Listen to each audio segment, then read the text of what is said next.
Seal আছে কিনা আগে দেখ, তারপর তার অন্য জিনিস দেখবি।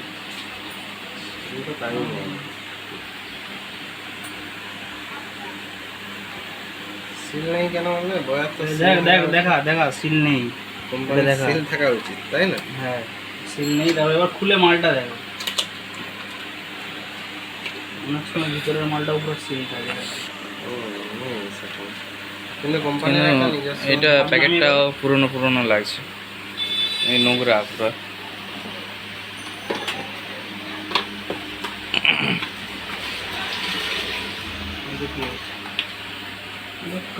কাপড় কিছু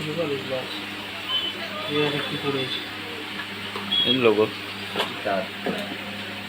মাল খুলে যাবে না, এখানে সিল আছে। আমি বলি রে বাইরে না থাকলে ভিতরে সিল থাকে। এটা সিল খোলা থাকলে এই যে টানাটা আগে থেকে থাকে, এটা তো ওয়ান টাইম সিল, তারপরে আর সিল হবে না। তারপরে চিটবে কিন্তু হবে না, এরকম হয়ে যাবে, সমান না, এরকম আখড়া থাকে। খবরা হয়ে যাবে। ও মানে এটা ডাইরেক্ট চার্জ দেওয়া যায়। এই তো মালটা খুলে দেখি। পাওয়ার ব্যাংক দিতে হবে, এইখানে চার্জ দেওয়া যাবে।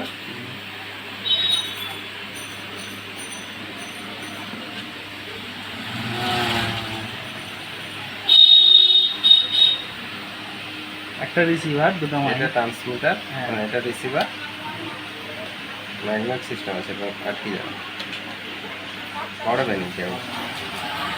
আর এটা হচ্ছে চুলাটা দেওয়া আছে, যেটা নয়েজ আটকাবে। মানে এটা কম্প্যাক্ট বলেই আরো ভালো লাগছে।